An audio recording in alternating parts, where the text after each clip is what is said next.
நம்ம பிள்ளைங்க சினிமாக்காரனை பார்த்தா ஓடுதுங்க, அவன் பின்னாடி ஓடி அவனுக்கு கட் அவுட் வச்சு அது கட் அவுட்ல பால் அபிஷேகம் பண்ணுதுங்க. 100 அடி கட் அவுட் வச்சு மேல இருந்து பாலை ஊத்துதுங்க. பால் பத்தலன்னா பீரை ஊத்துதுங்க. ஏன்னா அவனுக்கு பிடிச்சது பீரு. அதுக்கு மேல அவன் படம் ரிலீஸ் ஆச்சுன்னா இவன் போய் கோயில போய் அங்க பிரவேசம் பண்ணிட்டு இருக்கான். அவங்க அப்பா அம்மா காலையில வந்தவுடன் கோயிலுக்கு போகாதவன் சினிமாக்காரன் படத்தை ஹிட் ஆகணும்னா இவன் கோயிலுக்கு போறான், மண்சோறு சாப்பிடுறான், முட்டி போட்டுட்டு படிக்கட்டி ஏறான் மேல மலைக்கோட்டையில. இப்படி எல்லாம் ஒரு கலாச்சாரம் தமிழ்நாட்டில் மட்டும் வேற எந்த நாட்டிலும் கிடையாது. இது வெட்கக்கேடு. அதனால இந்த இளைஞர்கள் எல்லாம் வாங்க, பாட்டாளி மக்கள் கட்சிக்கு வாங்க, நாம் எல்லோரும் சேர்ந்து ஒரு வித்தியாசத்தை நாம் செயல்படுத்துவோம். தயவு செய்து வாங்க.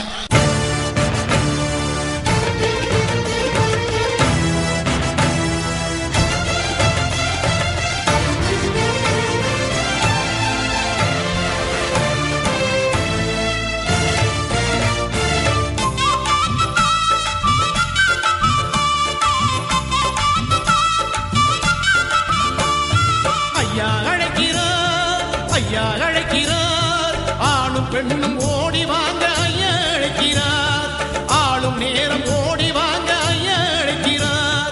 அமெரிக்காவில் உள்ள ஜனாதிபதி ஒபாமா பத்தி 4 ஆண்டுகளுக்கு முன்பு யாராவது தெரியுமா? ஒபாமான்னு யாருக்கும் தெரியாது. இந்த 4 ஆண்டு காலத்தில் உலக அளவில் முதலாவது நாடு அமெரிக்கா நாட்டினோட ஜனாதிபதியாக ஆன ஒபாமா எப்படி வந்தாரு? ஒரே ஒரு கோஷம், சேஞ்ச் வி கேன், மாற்றம் நம்மால் முடியும். அந்த கோஷம் வச்சுட்டு தான் ஒபாமா வந்தார்.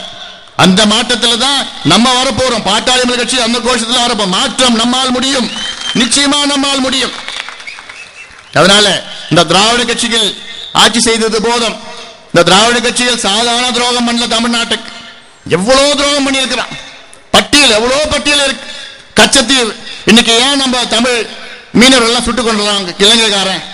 ஏன்னா அங்க கச்சத்தீவு நம்ம கொடுத்துட்டோம், இலங்கைக்காரன் நம்ம கொடுத்துட்டோம். யார் கொடுத்தான்னா திமுக கொடுத்து, பிறகு அண்ணா திமுக. இதை பத்தி யாரும் கவலை கிடையாது. இன்னைக்கு சட்டமன்றத்தில் தீர்மானம் போட்டுறாங்க. அன்னைக்கு கொடுத்துட்டாங்க, இன்னைக்கு தீர்மானம் போடுறாங்க.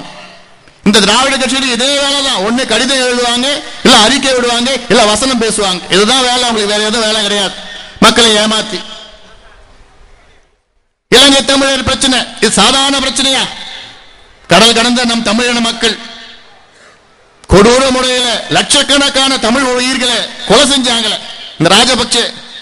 அதை பத்தி கண்டுக்காம திராவிட கட்சிகள் இன்னைக்கு இந்த அம்மா சொல்றாங்க, தீர்மானம் போடுறாங்க சட்டசபையில.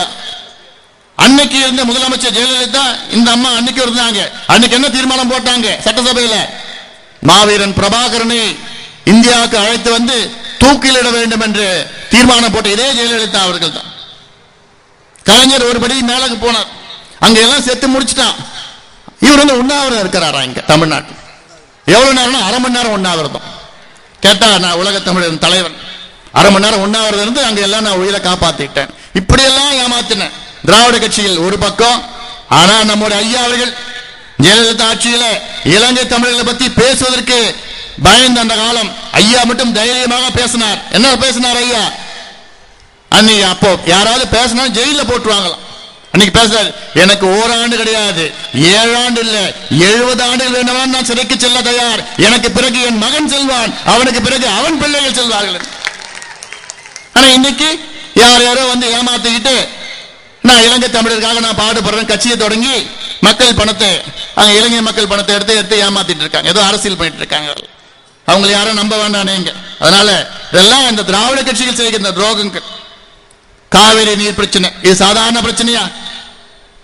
ஒப்பந்தம் போட்டாங்க. இந்த ஒப்பந்தம் என்ன ஆச்சு? இந்த காவிரி ஒப்பந்தம் 205 டிஎம்சி கொடுக்கணும்னு என்ன நடந்தது? ஒன்னும் நடக்கல.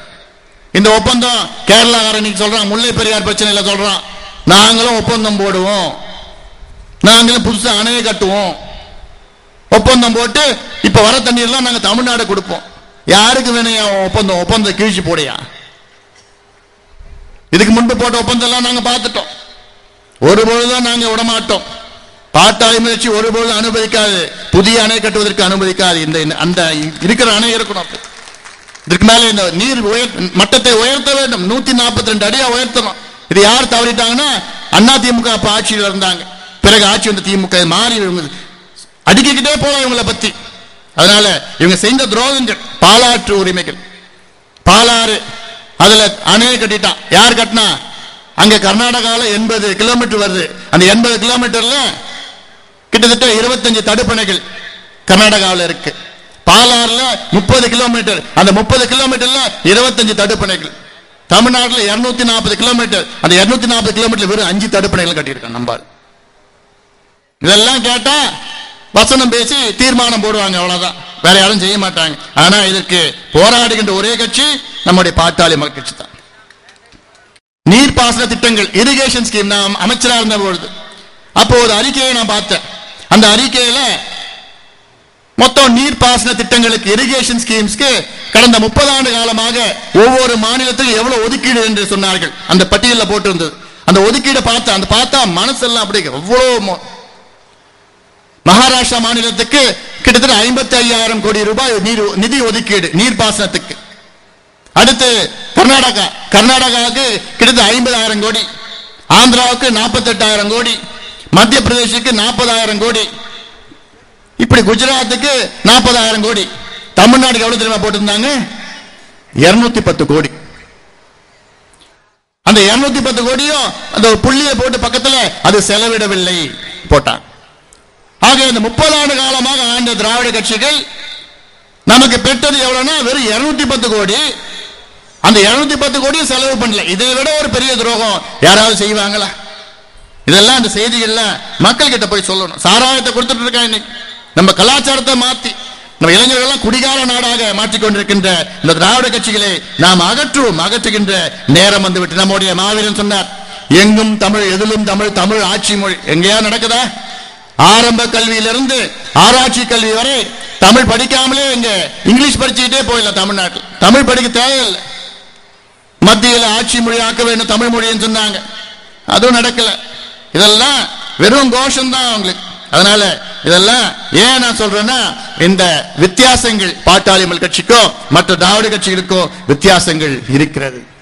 ஆக நீங்க எல்லாம் சேர்ந்து இங்க வந்திருக்கின்ற என்னுடைய தம்பிகளும் என்னுடைய அண்ணன்களும் என்னுடைய சகோதரிகளும் நாம் எல்லோரும் ஒன்றாக இணைந்து தமிழகத்தில் ஒரு மாற்றத்தை உருவாக்குவோம், மாற்றத்தை கொண்டு வருவோம். Yes we can change, we can. மாற்றம் நம்மால் முடியும், நிச்சயமாக முடியும். அதெல்லாம் ஏன்னா எங்களுக்கெல்லாம் நீங்க வாய்ப்பு கொடுத்தீங்க. 5 ஆண்டு காலம் மத்திய சுகாதார அமைச்சராக பணியாற்றின நீங்க தான் என்ன அனுப்பி வச்சீங்க டெல்லிக்கு. அப்பொழுது எவ்வளவு திட்டங்கள் கொண்டு வந்தோம் நான் சொல்லியிருக்கேன். இங்க தமிழ்நாட்டில் மட்டும் இல்ல, இந்தியாவில் 108 ஆம்புலன்ஸ். இந்த திட்டம் கொண்டு வரதுக்கு எனக்கு ஓராண்டு காலம் திட்டமிடுவதற்கு. அமெரிக்காவில் உள்ள ஸ்டான்ஃபோர்ட் யூனிவர்சிட்டியில் நிபுணர்கள் இங்க வரவழைத்து ஓராண்டு காலம் திட்டமிட்டு மத்திய அமைச்சர்களை ஒப்புதல் வாங்கி national emergency and trauma programme கொண்டு வந்து 108 ஆம்புலன்ஸ் இந்தியாவுக்கு அறிமுகப்படுத்தியவன் இந்த அன்புமணி ராமதாஸ் தான் பண்ணியிருக்கிறாங்க. ஆனா இங்க நாங்க தான் கொண்டு வந்தோம். திமுக தேசிய கிராமப்புற சுகாதார திட்டம் தமிழ்நாடுக்கு மட்டும் 5000 கோடி ரூபாய் நிதி ஒதுக்கீடு செஞ்சவன் இந்த அன்புமணி ராமதாஸ். இந்த திட்டத்தின் மூலமாக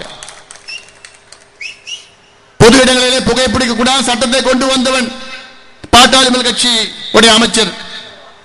அது மட்டுமா, சேலத்திலே 120 கோடி ரூபாய்க்கு சூப்பர் ஸ்பெஷாலிட்டி ஹாஸ்பிட்டல் கொண்டு வந்தவன் உங்களுடைய அன்புமணி ராமதாஸ். மதுரைக்கு 150 கோடி ரூபாய் சூப்பர் ஸ்பெஷாலிட்டி ஹாஸ்பிட்டல். சென்னையில 100 கோடி ரூபாய். ஜிப்மர்ல 1000 கோடி ரூபாய் நிதி ஒதுக்கீடு செஞ்சு அங்கே மேம்படுத்தி தன்னாட்சி சட்டம் கொண்டு வந்து தன்னாட்சியை கொடுத்தவன் உங்களுடைய அன்புமணி ராமதாஸ். எவ்வளவு திட்டங்கள் கொண்டு வந்தோம். இதற்கு உலக அளவிலே 3 விருதுகளை கொடுத்தாங்க. என் கூட 80 அமைச்சர்கள்.